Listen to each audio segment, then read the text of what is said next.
হরে কৃষ্ণ। নমস্কার বন্ধুরা, মোহিনী একাদশী ব্রত পালন করতে হবে 8ই মে 2025 বৃহস্পতিবার, বৈশাখ মাসের শুক্লপক্ষের একাদশী ব্রত। আজকে আমরা মোহিনী একাদশী ব্রতের মাহাত্ম্য, পালনের সময়সূচি, একাদশী ব্রতের পালন মন্ত্র, ব্রত পালনে কি কি খাওয়া যাবে, কি বর্জনীয়। বন্ধুরা, ভিডিওটি শুরু করার আগে আপনারা যারা এই চ্যানেলে নতুন তারা অবশ্যই চ্যানেলটিকে সাবস্ক্রাইব করুন এবং বেল বাটনে প্রেস করুন এরকম আরও অনেক নতুন ভিডিও দেখার জন্য। ভিডিওটি দেখে যদি ভালো লাগে তাহলে অবশ্যই একটি লাইক করবেন এবং সবাইকে শেয়ার করবেন। একাদশীর আগের দিন রাত 11টা থেকে 11:30টার মধ্যে অন্নপ্রসাদ গ্রহণ করে দাঁত মেজে নেবেন। একাদশীর দিন সমস্ত প্রকার রবিশস্য বর্জনীয়। যাদের পক্ষে নির্জলা উপবাস রাখা সম্ভব সেটি সবথেকে ভালো, আর যদি সম্ভব না হয় তাহলে ফলমূল খেয়ে আপনারা প্রত্যেকটি একাদশী পালন করতে পারবেন। একাদশীতে ফলমূল, জল, দুধ, কাজু বাদাম, কাঠবাদাম, আলু সিদ্ধ, মিষ্টি আলু সিদ্ধ, আলু, কুমড়ো, সবজি, সাবুদানার পায়েস, আলুর চিপস প্রভৃতি গ্রহণ করতে পারবেন। অবশ্যই করে সবজি, পায়েস, চিপস রান্না করতে হবে বিশুদ্ধ ঘি দিয়ে বা বিশুদ্ধ সূর্যমুখী তেল ব্যবহার করে। অবশ্যই আপনারা মোহিনী একাদশী ব্রত সঠিকভাবে পালন করুন। প্রাতঃস্নান করুন, বেশি বেশি হরিনাম জপ করবেন, মঙ্গল আরতি করতে পারেন, তুলসীপত্র অর্পণ করতে পারেন, তুলসীতে জলদান করবেন এবং বেশি বেশি শাস্ত্র অধ্যয়ন করবেন। এবং একাদশীর পরদিন সকালে পালনের নির্দিষ্ট সময়ের মধ্যে অন্ন, রুটি বা ছাতু বা যে কোনো প্রকার রবিশস্য গ্রহণ করে ব্রত সমাপ্ত করবেন। একাদশীর পালন মন্ত্র: অজ্ঞান তিমিরান্ধস্য ব্রতে নানেন কেশব, প্রসিদ সুমুখনাথ জ্ঞানদৃষ্টি প্রদ ভব। এই মন্ত্র উচ্চারণ করে ব্রতের পালন করবেন। এই দিন অবশ্যই আমিষ আহার বর্জন করবেন। অবশ্যই নিরামিষ আহার বা কৃষ্ণপ্রসাদ গ্রহণ করবেন। এখন আমরা শ্রবণ করব মোহিনী একাদশী ব্রতের মাহাত্ম্য।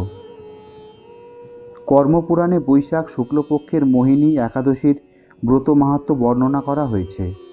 মহারাজ যুধিষ্ঠির বললেন, হে জনার্দন, বৈশাখ শুক্লপক্ষীয় একাদশীর কি নাম, কি ফল, কি বিধি, এ সকল কথা আমার নিকট বর্ণনা করুন।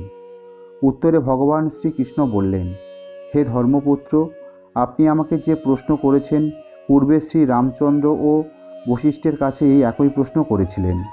তিনি জিজ্ঞাসা করেছিলেন, হে মুনিবর, আমি জনকনন্দিনী সীতার বিরহজনিত কারণে বহু দুঃখ পাচ্ছি, তাই একটি উত্তম ব্রতের কথা আমাকে বলুন, যার দ্বারা সর্বপাপ ক্ষয় হয় ও সর্বদুঃখ ও বিনষ্ট হয়।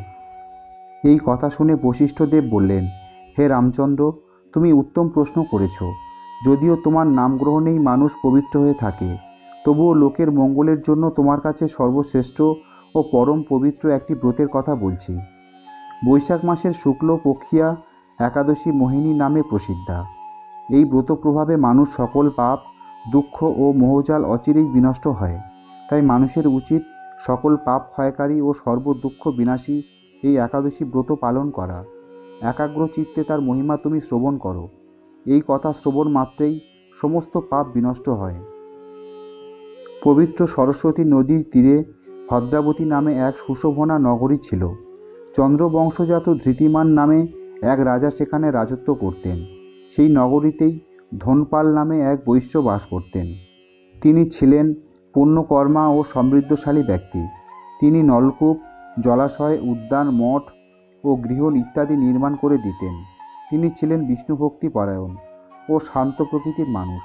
সুমনা, দ্যুতিমান, মেধাবী, সুকৃতি ও ধৃষ্টবুদ্ধি নামে তার 5 জন পুত্র ছিল।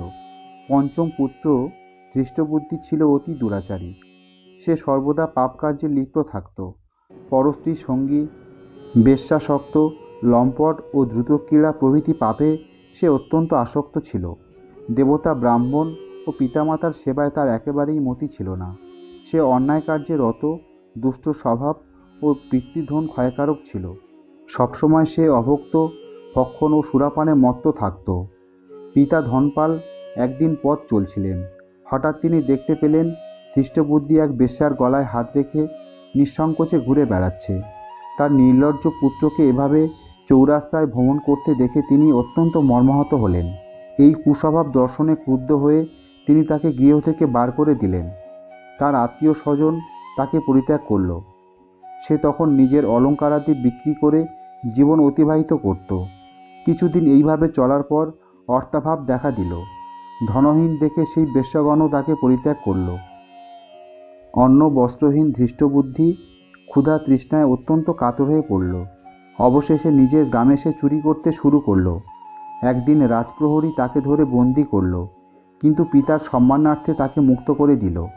এভাবে বার কয়েক সে ধরা পড়ল ও ছাড়া পেল, কিন্তু তবুও সে চুরি করা বন্ধ করল না। তখন রাজা তাকে কারাগারে বদ্ধ করে রাখলেন। বিচারে সে কশাঘাত দণ্ডভোগ করল। কারাভোগের পর অনন্য উপায়ে ধৃষ্টবুদ্ধি বনে প্রবেশ করল।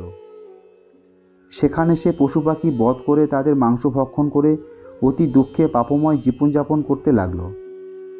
দুষ্কর্মের ফলে কেউ কখনো সুখী হতে পারে না, তাই সেই ধৃষ্টবুদ্ধি দিবারাত্রি দুঃখ শোকে জর্জরিত হলো। এভাবে অনেক দিন অতিবাহিত হলো।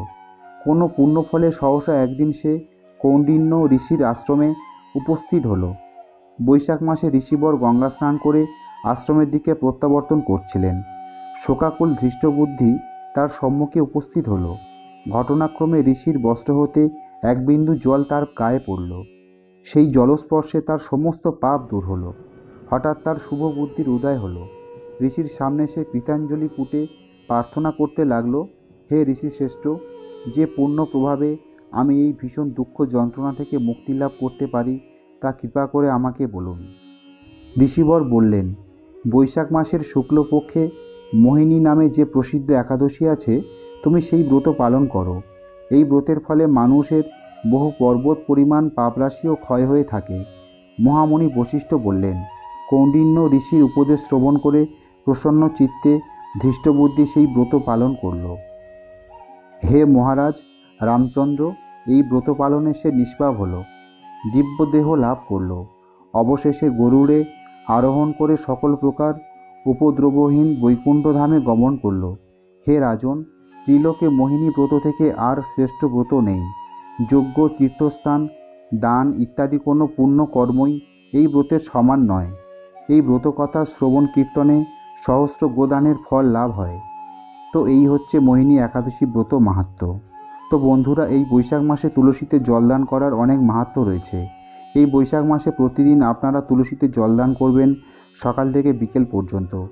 কারণ বৈশাখ মাসে যেহেতু সূর্য মেষ রাশিতে অবস্থান করে, তাই সূর্যের তাপ বেশি থাকে, মাটিতে রসের ঘাটতি দেখা দেয়।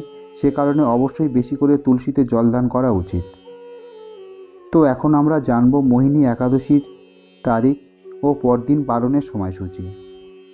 বাংলাদেশে একাদশীর তারিখ 8ই মে, পরদিন পালনের সময়সূচি 5:25 AM থেকে 9:36 AM। পশ্চিমবঙ্গে একাদশীর তারিখ 8ই মে, পরদিন পালনের সময়সূচি 4:59 AM থেকে 9:19 AM। হরে কৃষ্ণ, রাধে রাধে। বন্ধুরা, ভিডিওটি দেখে যদি ভালো লাগে তাহলে অবশ্যই একটি লাইক করবেন এবং সবাইকে শেয়ার করবেন, যাতে তারা ভিডিওটি দেখে উপকৃত হয়। সবাই ভালো থাকুন, সুস্থ থাকুন।